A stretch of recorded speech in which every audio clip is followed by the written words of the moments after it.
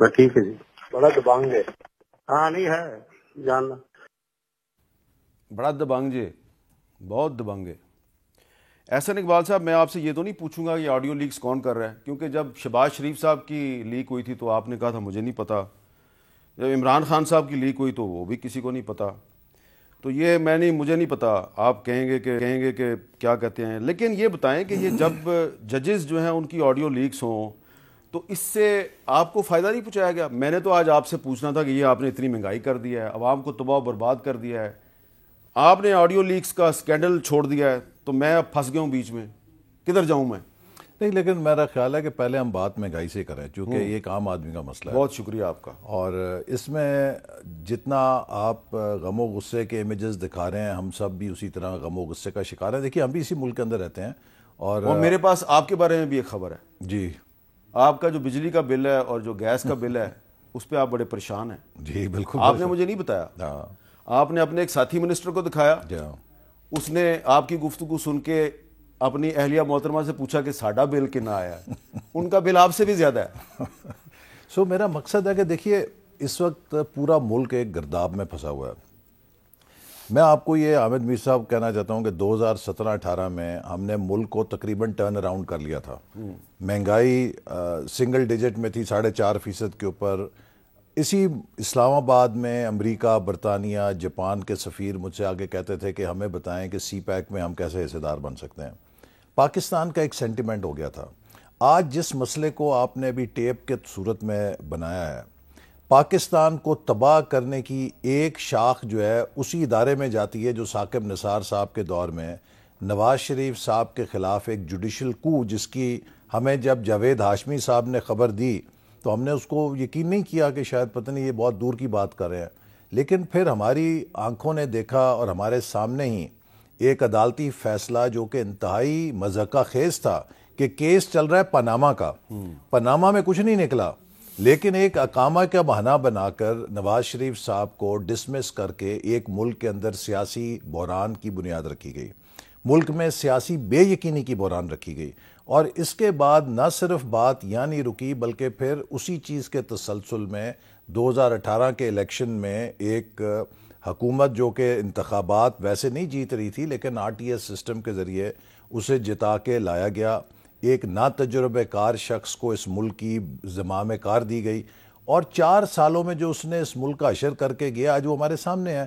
دیکھیے, جب آپ کسی کو, میں آپ کو عرض کروں کہ آپ دیکھیں کہ کوئی ایکسیڈنٹ میں بری طرح مضروب ہو جائے, اسے جب آپ اٹھا کے ڈاکٹر کے پاس یا ہسپتال میں لاتے ہیں تو ڈاکٹر کے پاس اسے دینے کے لیے نہ چاکلیٹ ہوتی ہے, نہ اس کے پاس کوئی ٹافی ہے, نہ اسے وہ برفی دے سکتا ہے.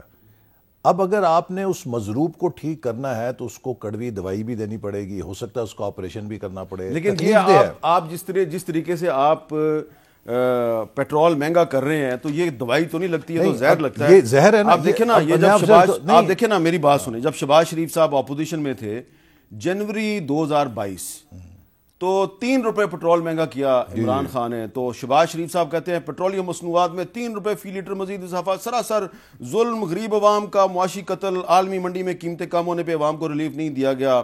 اور آگے کہا کہ نااہلی, نالائکی اور کرپشن میں ڈوبی حکومت عوام کو مہنگائی کی دلدل میں ڈبو چکی ہے. اس سے پہلے جب تھوڑا سا اضافہ ہوا تو کہا گیا جی یہ حکومت جو ہے یہ بالکل اندھی اور بہری ہو چکی ہے.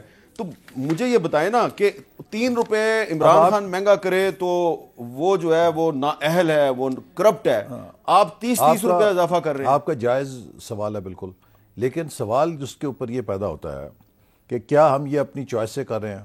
آپ کے سامنے ہے کہ ایک IMF کا معاہدہ ہے کہ جو ہم سے پہلے پچھلی حکومت نے کیا, اس کے اوپر ہماری تقریریں بھی آپ قومی اسمبلی سے نکال لیں اور سینیٹر صاحب نے بھی جو اس وقت تقاریر کی وہ نکال لیں. اس وقت ہم چیخ چیخ کر کہہ رہے تھے کہ یہ جو معاہدہ ہے اس کے اندر جو شرائط طے کی گئی ہیں یہ پاکستان کے عوام پر, پاکستان کے غریبوں پر اور ملک کے مستقبل پہ اثر انداز ہوں گی. آج ہم جہاں کھڑے تھے, جہاں ہمیں یہ حکومت ملی ہے, ہمارے پاس اتنی سپیس نہیں تھی کہ ہم اس IMF کے معاہدے کو ری اوپن کر سکتے ہیں. ہم اس پہ, انہوں نے اس کا فائدہ اٹھایا. لیکن اب اگر آپ IMF کے ساتھ معاہدے پہ عمل نہیں کرتے تو آپ اس کے بعد ایک بڑی کھائی میں گرتے ہیں. 4-5 مہینے آپ نے مفتاح اسماعیل کو لگایا, جب وہ IMF کے ساتھ معاملات طے کرنے میں کامیاب ہو گیا آپ نے ہٹایا اس کو, ڈار صاحب کو لے آئے, ڈار صاحب نے کہا IMF I don't care, اب دیکھ لیں نتیجہ ہمارے سامنے. اچھا مشتاق احمد خان صاحب, جب یہ کل بجٹ منی بجٹ پیش ہوا تو اس پر آپ تقریر کرنا چاہتے تھے سینٹ میں, جی آپ کو تقریر نہیں کرنے دی گئی. جی یہ کیا ہو رہا ہے پاکستان میں؟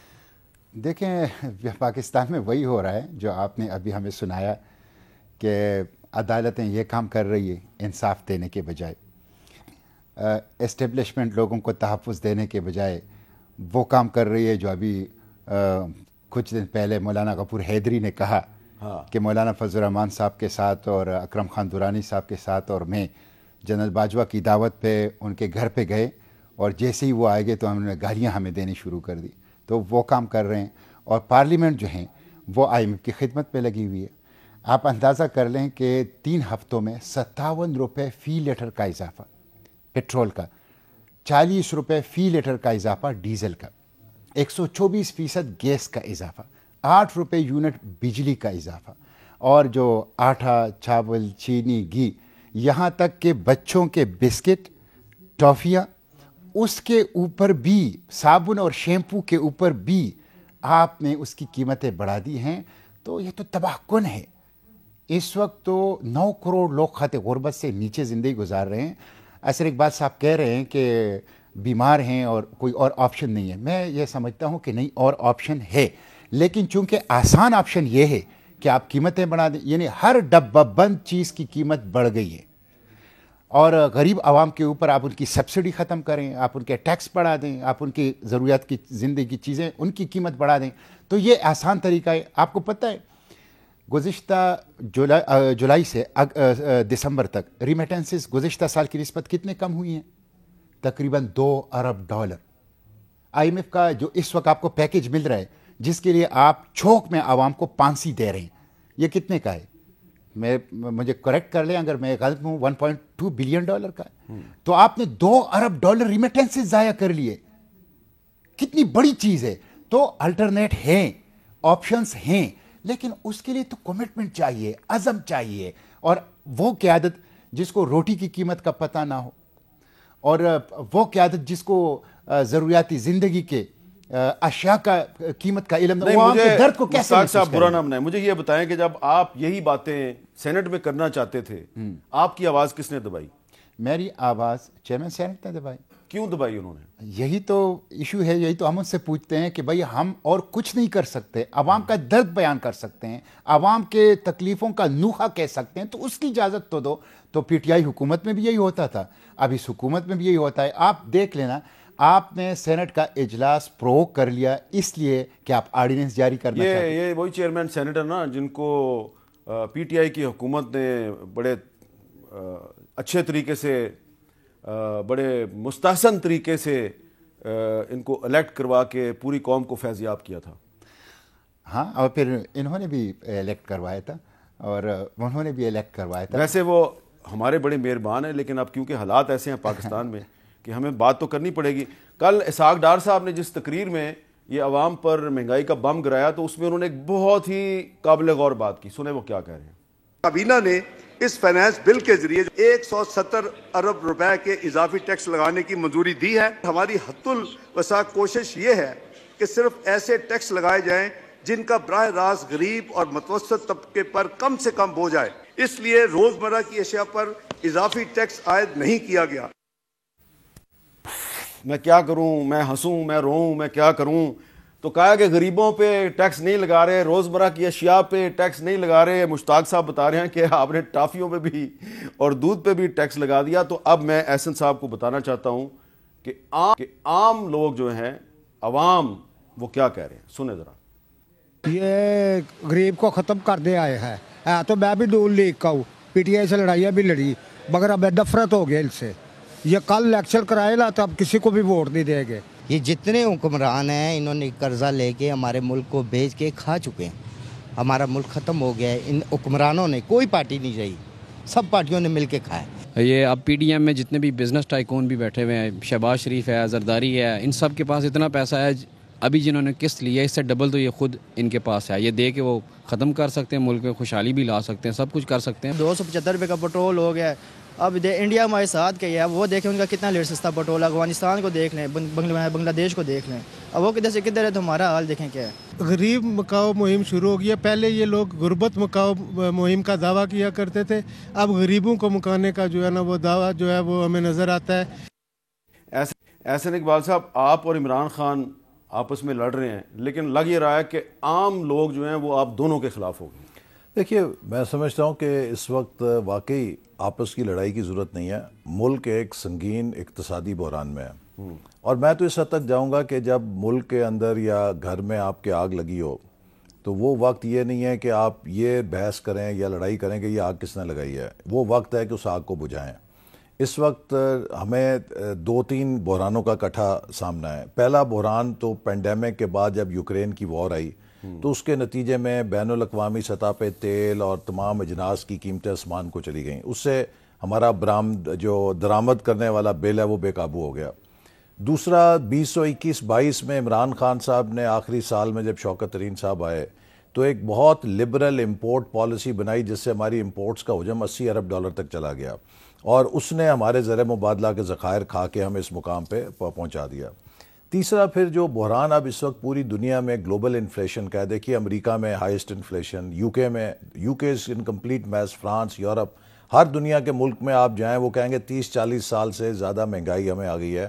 اس کی وجہ یہ ہے کہ پینڈیمک کے دوران بھی انہوں نے اربوں ڈالر کے نوٹ چھاپ کے لوگوں کو پیسے دیے, اس سے انفلیشن آئی. پھر یوکرین کا وار کا نتیجہ, آج بنگلہ دیش جو ہے وہ بھی IMF کے پاس جانے پہ مجبور ہو گیا ہے. اور یہی جو باتیں آج لوگ ہمارے کر رہے ہیں, بنگلہ دیش کے عوام بھی اسی قسم کی باتیں کر رہے ہیں, چونکہ IMF کے پروگرام کے تحت وہ بھی ایک ایڈجسٹمنٹ کے اور ٹیکسوں کے اور نرخوں کے اضافے سے گزر رہے ہیں.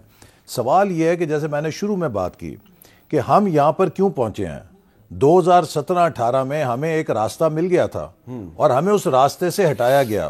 اگر ہم اس راستے پہ چلتے رہتے, میں آپ کو ایک چھوٹی سی مثال دیتا ہوں. سی پیک کو میں دیکھ رہا تھا 2017-18 میں, مجھے یہ اندازہ تھا کہ اگلے 5 سے 7 سالوں میں $30-40 بلین پرائیویٹ انویسٹمنٹ چائنا کی پاکستان میں آئے گی. آپ کو میر صاحب یاد ہوگا 2017-18 میں اسلام آباد کے ہر شاپنگ ایریا میں, ہر سیکٹر کے اندر چینی اس طرح آ گئے تھے کہ لوگ یہ کہتے تھے چائنا نے ٹیک اوور کر لیا. شاید وہ کیوں تھا, لیکن پھر آپ پریزیڈنٹ پھر آپ نے جنرل باجوہ کو بنا دیا آرمی چیف. نہیں, پریزیڈنٹ شی جو ہیں انہوں نے ہر چائنا کی ٹاپ 100 کمپنی کو کہا کہ پاکستان میں جا کے دروازہ کھولو. پھر آپ نے جنرل باجوہ کو بنا دیا آرمی چیف. نہیں, میں نے تو نہیں بنایا, پھر اس کو ایکسٹینشن بھی دی, اور پھر اس کو آپ نے مل کے, وہ تو عمران خان صاحب نے بنایا نا. عمران خان صاحب نے بنایا, عمران خان نے بنایا, انہوں نے ایکسٹینشن دی. ایکسٹینشن تو نواز شریف صاحب نے بنایا تھا. نہیں, جنرل باجوہ تو اس وقت بن چکے تھے نا.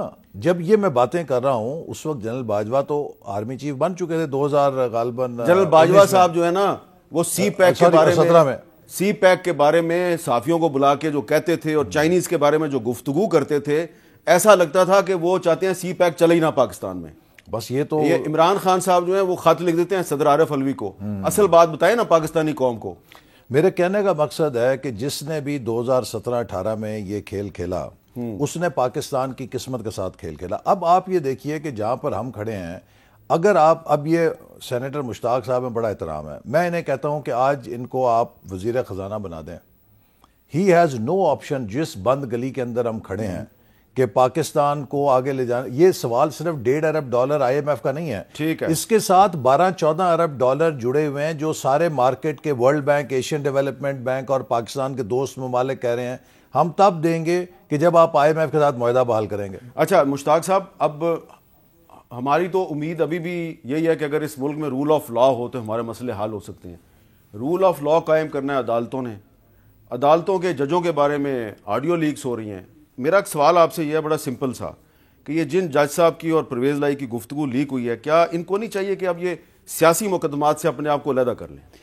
دیکھیں, جوڈیشری کی حالت تو ہم بہت احتیاط سے بات کرتے ہیں لیکن بڑی ناگفتگ بھی ہے. مثلا آپ دیکھیں گزشتہ دنوں PSL کے میچوں کے لیے لاہور ہائی کورٹ کے ججز کا, وہ قوم جس کو روٹی نہیں مل رہی, بجلی اور گیس نہیں ہے, غربت کے دلدل میں ہیں, ان کے ججوں کا یہ حال ہے کہ وہ کہتے ہیں کہ ہمیں 35 جو ہیں اور ہماری فیملی کے لیے PSL کے مفت ٹکٹ اور پھر ہر میچ کے لیے 25-30 ٹکٹ. آپ کو ساری بات کا نہیں پتا, مجھے یہ بھی پتا ہے کہ پھر ان کے لیے وہ پاس کیسے ارینج کیے گئے ہیں اور جو پاکستان کرکٹ بورڈ کے لوگ ہیں ان کو کیا کیا کہا گیا ہے. اور پھر اس دن آپ دیکھیں کہ سپریم کورٹ کے اندر یہ کہا جا رہا ہے کہ پارلیمنٹ کے اندر جو قانون سازی ہو رہی ہے وہ متنازع ہے. یعنی خود یہ صورتحال ہے جو آپ بتا رہے ہیں آڈیو لیکس کا, اور پارلیمنٹ کے اوپر جو کہ ایک ادارہ ہے سپریم ہے, کہ پارلیمنٹ کے اندر جو قانون سازی ہو رہی ہے وہ متنازع ہے, اور پارلیمنٹ کو جان بوجھ کر لیکن ہم سب ججز جو ہیں ان کے بارے میں یہ بات نہیں کر سکتے.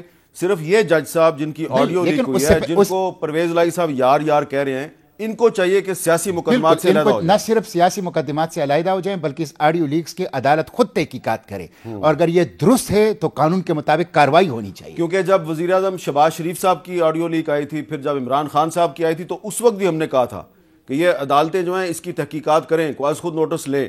تو اس وقت انہوں نے نہیں لیا, اب ان کی اپنی آ گئی ہے. اب دیکھیں نوٹس لیتے ہیں یا نہیں لیتے. ایک وقفے کے بعد دوبارہ ملتے ہیں.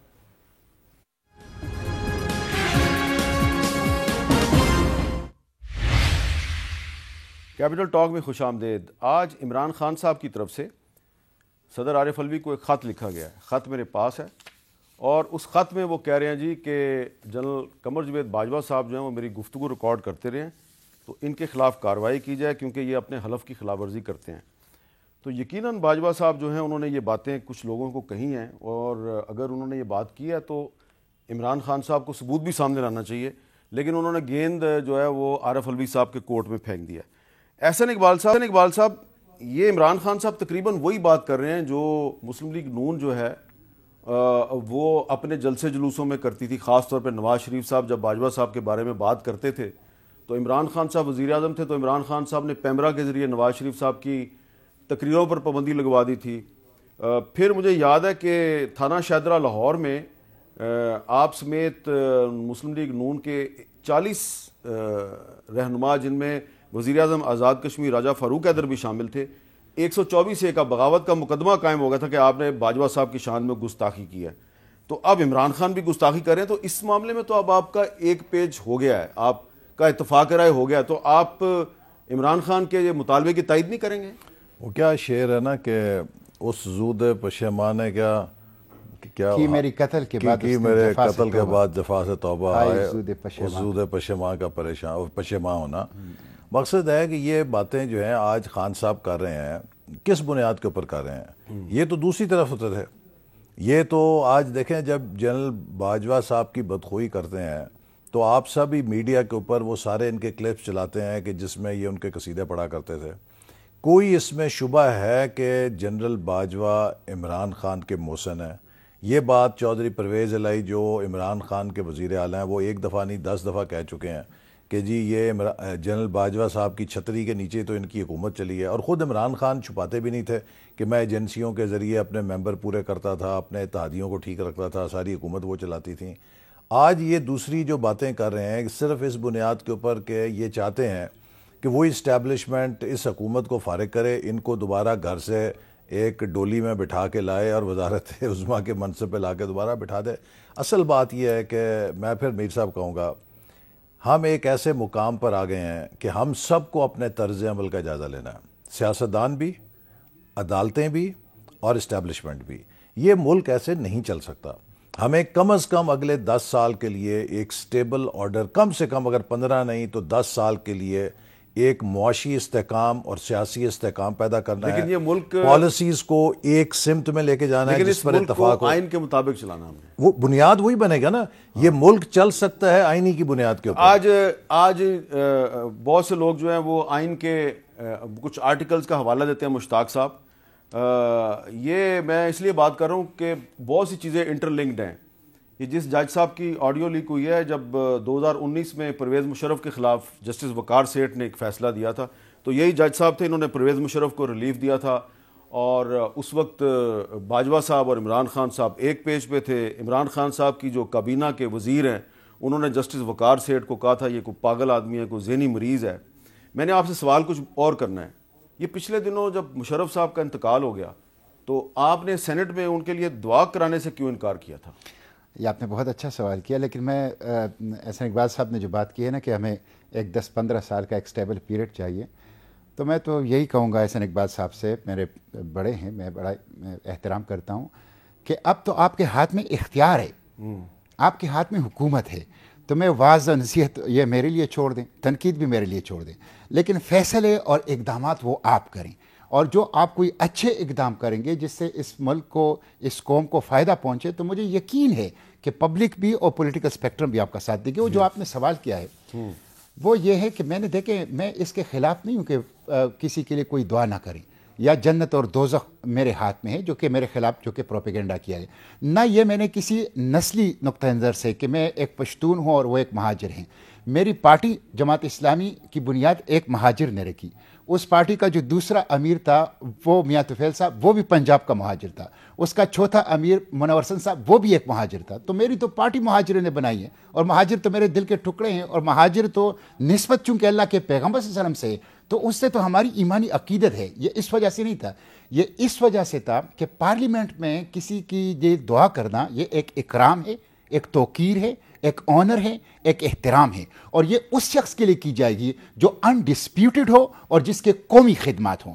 پرویز مشرف نہ انڈسپیوٹڈ ہے اور نہ اس کے کوئی قومی خدمات ہیں. اس نے اس آئین کو پاؤں تلے روندا 2 دفعہ. اس نے اس پارلیمنٹ کو, جس پارلیمنٹ میں کھڑا تھا, اس کو تھالے لگا دیے. اس نے 60,000 دفعہ پاکستان کی سرزمین سے جہاز اڑے اور افغانستان پہ بمباری کی. 400 ڈرون حملے. اس نے قوم کے بچے اور بچیاں گوانٹانامو بے امریکہ کو فروخت کر دی. لال مسجد کا واقعہ خود آپ نے اس کی رپورٹنگ کی ہے. جوڈیشری کے ساتھ اس نے جو کچھ کیا وہ کسی صورت لیکن آپ دیکھیں نا, اور ایک عدالت کا فیصلہ ان کے خلاف موجود ہے. لیکن آپ یہ بھی تو دیکھیں نا مشتاق صاحب کہ پرویز مشرف پاکستان کی تاریخ کا واحد ڈکٹیٹر ہے جس نے ججوں کو قید کیا. جی, تو انہی ججوں نے اس کو ریلیف بھی دیا. تو یہی تو مسئلہ ہے, یہی تو مسئلہ ہے کہ میں ابھی آپ نے احسن اقبال صاحب سے سوال پوچھا ہے. میں یہی کہتا ہوں اداروں سے بھی اور سیاسی جماعتوں سے بھی کہ وہ وصولی والا موقف نہ اپنائیں, اصولی والا موقف اپنائیں. کہ جب میں اپوزیشن میں ہوں گا تو میرا موقف کچھ اور ہوگا, میں حکومت میں آؤں گا میری پوزیشن بدل گئی تو میرا موقف کچھ اور ہوگا. ادارے بھی اور سیاسی جماعتیں بھی مسئلہ یہ ہے کہ وہ اصولی اور پرنسپل سٹانس کے بجائے وہ وصولی کا موقف اپناتے ہیں. اسی وجہ سے مسائل کھڑے ہیں. تو عمران خان صاحب آج کل جنرل باجوہ صاحب کے بارے میں تحقیقات کا مطالبہ کر رہے ہیں. تو بالکل اگر تحقیقات کہیں سے ہوتی ہے تو ضرور ہونی چاہیے, لیکن عمران خان صاحب کو یہ بھی بتانا چاہیے کہ جب سپریم کورٹ کے ایک جج جسٹس قاضی فائز عیسیٰ نے فیض آباد دھرنا کیس میں ایک فیصلہ دیا تھا تو آپ کی حکومت نے صدر عارف علوی کے ذریعے اس جج صاحب کے خلاف ایک ریفرنس جو ہے وہ سپریم جوڈیشل کونسل کو کیوں بھیجا, جس میں پھر آپ ذلیل و خوار ہوئے. تو کیا عمران خان صاحب قوم کو یہ بتانا پسند کریں گے کہ آپ نے یہ جو ریفرنس تھا جسٹس قاضی فائز عیسیٰ کے خلاف یہ کس کے کہنے پہ دیا تھا؟ اب آپ یہ نہیں کہہ سکتے کہ غلطی ہو گئی, اس طرح نہیں غلطی تسلیم کی جاتی. آپ بتائیں قوم کو کہ آپ کو یہ جنرل باجوہ نے کہا تھا اور آپ ان سے ڈکٹیشن لیتے تھے, آپ ان کے شریک جرم تھے. عمران خان صاحب ایک وقفے کے بعد دوبارہ ملتے ہیں.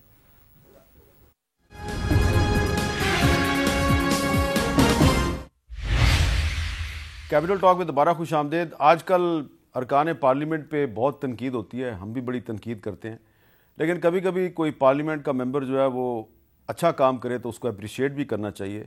تو بلوچستان سے تعلق رکھنے والی ایک سینیٹر صاحبہ ہیں نسیمہ احسان, یہ پاکستان کے ایک وفد کے ساتھ اقوام متحدہ گئیں اور وہاں پہ انہوں نے جو تقریر کی وہ انہوں نے تقریر کی اردو میں.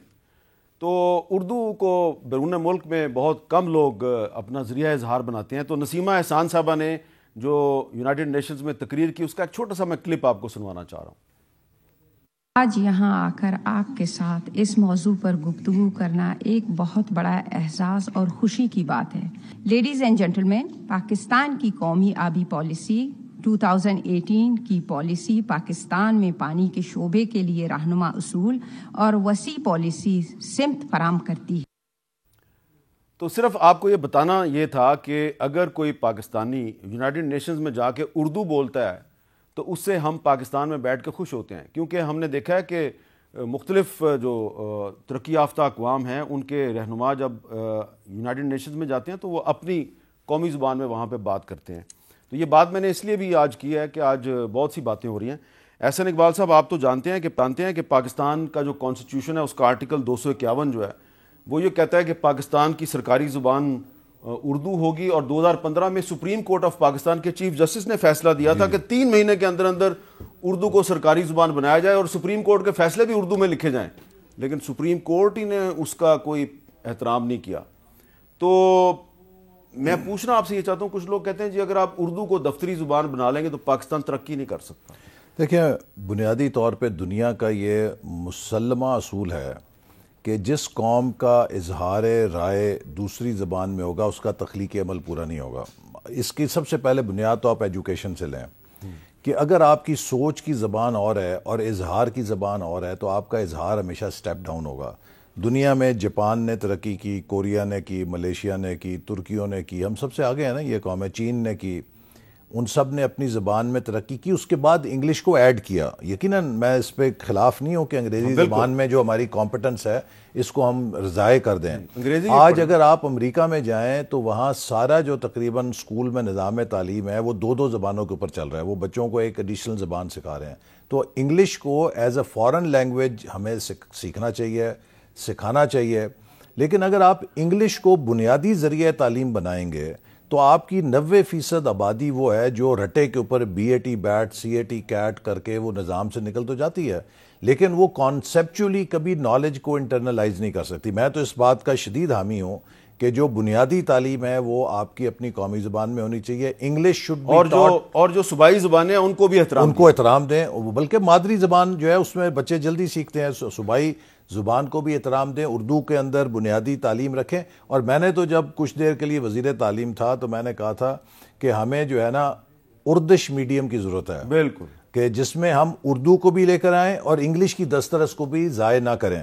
جو ڈسکرپٹیو پارٹ ہے وہ بے شک اردو میں ہو تاکہ لوگ سمجھ سکیں, نومنکلیچر آپ انگلش کا رکھیں. اور اس کے لیے ہمیں ضروری ہے کہ ایک بات پیش نظر ہے کہ انگریزی ہمارے ملک میں ڈیولپمنٹ کی زبان نہیں ہے. یہ میں بڑا اس پہ پختہ یقین ہے کہ ہمارے ملک میں انگریزی ایلیٹ زبان کی منوپلی کی زبان ہے, رولنگ کلاس کی منوپلی کی زبان ہے. اور وہ سمجھتے ہیں کہ اگر یہ ہم نے زبان کا بیریئر توڑ دیا تو یہ عام آدمی ہمارے مقابلے میں آگے کھڑے ہو جائیں. اچھا مشتاق صاحب, یہ بلوچستان کو یہ اعزاز حاصل ہے کہ جب سردار عطا اللہ مینگل بلوچستان کے چیف منسٹر تھے تو سب سے پہلے بلوچستان نے اردو کو صوبے کی دفتری زبان بنایا. اس کے بعد خیبر پختونخوا میں جب حکومت تھی پہلے مولانا مفتی محمود کی اور بعد میں اکرم درانی صاحب کی, تو انہوں نے بھی اردو کو نافذ کرنے کی کوشش کی. کیا وجہ ہے کہ سپریم کورٹ کا چیف جسٹس کہتا ہے کہ 3 مہینے کے اندر اس کو اپنی سرکاری زبان بنائیں, لیکن نہ تو سپریم کورٹ اپنے فیصلے اردو میں لکھتی ہے اور نہ ہی وفاق اور سندھ اور پنجاب اس پہ عمل کرتا ہے. یہ بہت اہم مسئلہ ہے. اور یہ احسن اقبال صاحب نے تو چین کی اور جاپان کی مثالیں دی ہیں. یہ تو بڑی واضح مثالیں ہیں اور بڑے ممالک ہیں. یورپ کے جو اسکینڈینیوین کنٹریز ہیں جو آپ کے ایک ایک ضلع اور ایک ایک ڈویژن کے برابر ہیں, وہاں بھی ان کی اپنی زبان ہے, انگریزی نہیں ہے. تو انگریزی ترقی کے لیے لازم نہیں ہے. اچھا, پھر دوسری بات یہ ہے کہ آپ کے کانسٹیٹیوشن کا آرٹیکل 251 1988 تک ہونا چاہیے تھا, نہیں ہوا. پھر سپریم کورٹ کا فیصلہ آیا, پھر ابھی چند دن پہلے لاہور ہائی کورٹ کا فیصلہ, لاہور ہائی کورٹ نے پرسوں کہا ہے. آپ کی خیبر پختونخوا اسمبلی کی ریزولوشن موجود ہیں, آپ کی بلوچستان اسمبلی کی ریزولوشن موجود ہیں. یہ کیوں نہیں ہو رہا؟ دیکھیں, ہم یہ نہیں چاہتے کہ ہم انگریزی کے خلاف ہیں. سرکاری زبان, عدالت کی زبان, تعلیم کی زبان وہ اردو ہوگی. انگریزی کو بے شک آپ پڑھائیں, انٹرنیشنل لینگویج ہے, ایز اے سبجیکٹ پڑھائیں. یقین کریں 6 ماہ میں اگر آپ انگریزی کو ایز اے سبجیکٹ پڑھائیں گے تو 6 ماہ میں لوگ اتنی استطاعت سیکھ لیں گے. اس کی وجہ یہ تو نہیں ہے کہ اگر قانون جو ہے وہ لوگوں کو اردو میں سمجھ آ گیا, قانون بھی اگر اردو میں آ گیا, فیصلے بھی اگر اردو میں آ گئے, حکومت کے اقدامات میں اگر اردو میں آ گئے تو عوام کو پتہ چلے گا, عوام کو اپنے حقوق کا پتہ چلے گا, عوام کو اپنے اختیار کا پتہ چلے گا. اور یہ اشرافیہ نہیں چاہتے. حکمران طبقہ چاہتا ہے کہ عوام جو ہیں وہ اپنے حقوق سے بے خبر رہے. یہ اشرافیہ نہیں چاہتے. یہی بات ہے اصل میں. دیکھیے, میں آپ کو ایک چھوٹی سی مثال دوں. پچھلی حکومت میں ہم نے کوشش کی کہ جو سول سروس کا امتحان ہے اس کو بائی لنگول کر دیا جائے. یقین کریں کہ اتنی resistance I with in the service, جس میں کہ عام لوگ ہوتے ہیں. اور اب ہم پھر سول سروس اصلاحات کا پیکج لے رہے ہیں اور اس میں یہ سفارش کریں پرائم منسٹر کو کہ کم از کم سول سروسز کے امتحان کو آپ بائی لنگول کریں, انگریزی میں بھی دیں, لوگ اردو میں بھی دیں. بہت بہت شکریہ احسن اقبال صاحب اور احمد خان صاحب. اور آخر میں نے یہ جو بات کی ہے یہ میں نے اس لیے کی ہے کہ بہت سے لوگ توہین عدالت کی بات کرتے ہیں, تو عام طور پہ عدالتیں جو ہیں وہ توہین عدالت میں سیاستدانوں کو, صحافیوں کو سزائیں دیتی ہیں. لیکن معزز جج صاحبان سے گزارش ہے کہ آپ خود بھی غور کریں کہ آپ کی اعلیٰ عدالت سپریم کورٹ آف پاکستان کے چیف جسٹس جواد ایس خواجہ صاحب نے 2015 میں اپنے فیصلے کے آخر میں لکھا تھا کہ جو پبلک انٹرسٹ لیٹیگیشن ہے، عوامی مفاد کے فیصلے، ان کا بھی اردو ترجمہ سپریم کورٹ کو جاری کرنا چاہیے۔ سپریم کورٹ یہ کام نہیں کر رہی اور سپریم کورٹ اپنے ہی فیصلے کی خود خلاف ورزی کر رہی ہے، خود توہین کر رہی ہے۔ اجازت دیجیے، اللہ حافظ۔